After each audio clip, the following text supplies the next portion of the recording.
these new people, for they really were people now, like you and me, began to migrate across the rest of the world. At this point in time, our ancestors were hunter-gatherers. They were living a tough life in small family groups, killing wild animals and collecting berries and roots to eat. But grasses hadn't finished with us, because they'd trigger the greatest revolution in humankind's existence.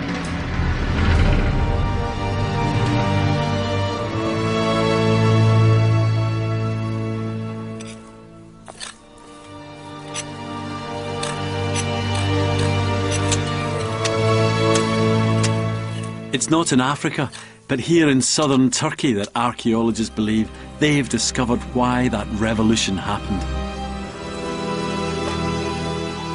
The place is called Göbekli Tepe. For me, this is one of the most exciting sites in modern archaeology. Because here at Göbekli Tepe are some of the oldest buildings in the world. They date to nearly 3 times the age of the first Egyptian pyramids. And there's a real mystery here. Who built this place? And more importantly, how could they have done it?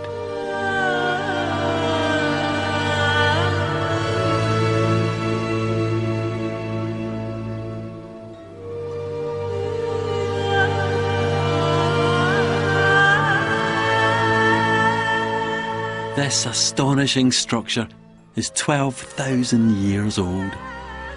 It lay buried and undiscovered until 1994.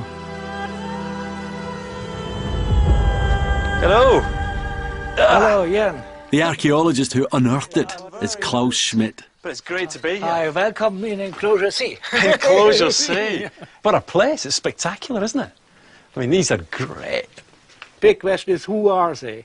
One thing is very important. Never a face is depicted. They are always faceless. I saw you, as you came down, you were working on a very sophisticated one here. Yeah, this looks amazing. This is a masterpiece of craftsmanship. It's one stone. It's made from one stone. We have a flat relief of a boar, and we have this high relief of a leopard. This is an extremely complex society. Yes, yes. And this is a surprise. We didn't know this. We didn't expect this. What we are doing here, we add a chapter in world history, a chapter which we didn't know it exists before. To construct Göbekli Tepe with its 50-ton megaliths would have needed a huge army of well-organised workers.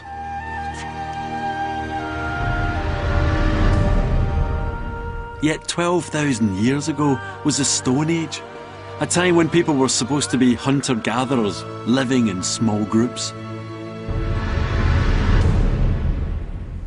How did they sustain the numbers essential to build such a vast temple?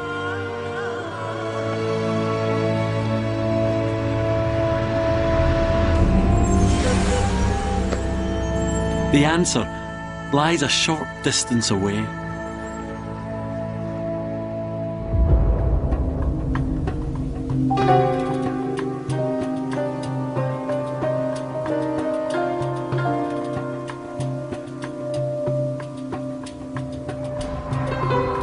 Within sight of Göbekli Tepe are the Karacadag Mountains. Here something happened at this time that would change our world forever.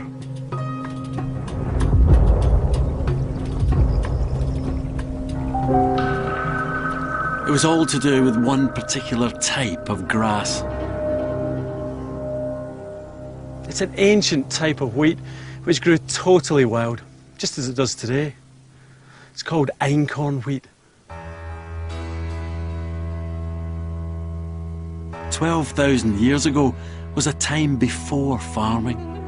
The people here would have been desperate for whatever nutrition they could gather.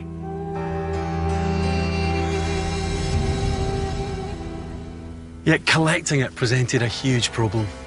Let me show you why. When the head of the wheat's ripe, then just the tiniest of touches, and look what happens. It just scatters everywhere.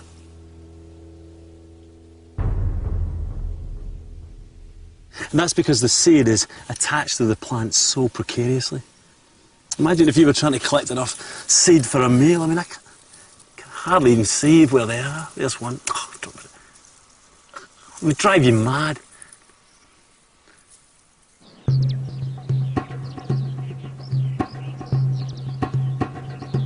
Frankly, it's hard to believe anyone would bother. But everything was about to change, triggered by a crucial event. A tiny alteration in the genetic makeup of a wild wheat plant. Just one gene in just one single plant.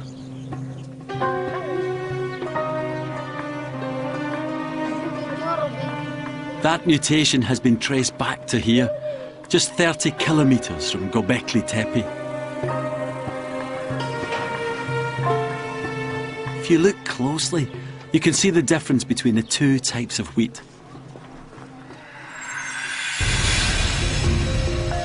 In the original wild wheat, a special ridge of cells between the stalk and the seed breaks down as the plant ripens. And this allows the seed to fall away. But in the wheat with the genetic mutation, these cells remain as a solid band. It means the new wheat never lets go of its seeds. Now, under normal circumstances in the wild, that would doom the plant because it just couldn't scatter the seeds. Look, you bang it and nothing happens. But it turns out that for one animal species, this trait was really beneficial. Us.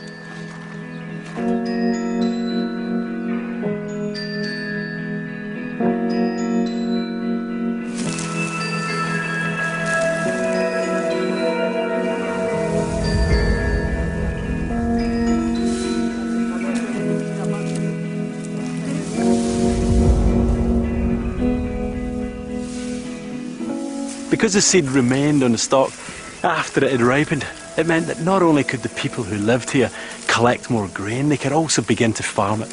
In other words, they could take some of the spare seeds at the end of a season, put it back in the ground, and then harvest the new plants the following year. It was the dawn of domesticated wheat.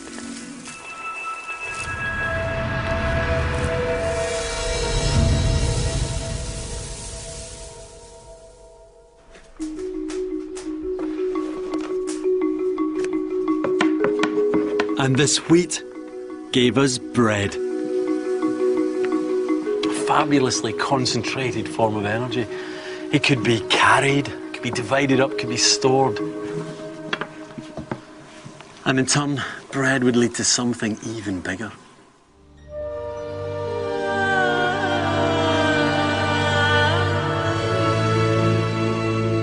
In order to build Göbekli Tepe, the Stone Age people turned their back on hunter-gathering.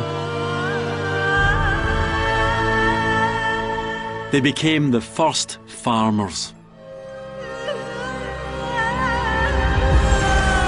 12,000 years ago, they began to sustain themselves with bread, made from the grass we call wheat.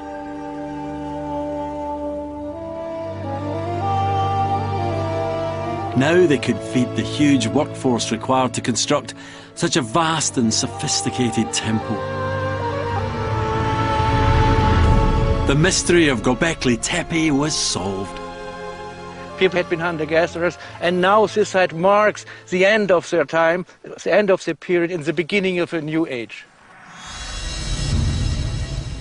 So Göbekli Tepe is part of that chain reaction. It's a cultural... The people being in Göbekli Tepe are the first people having bread also in their villages, not only here, but also in their villages. That's incredible, isn't it? To think that these were the first people to kind of taste bread. And yeah, it was sure. And the idea then that it was bread that was the kind of energy source, essentially, the sustenance. Exactly. It's a turning point in world history.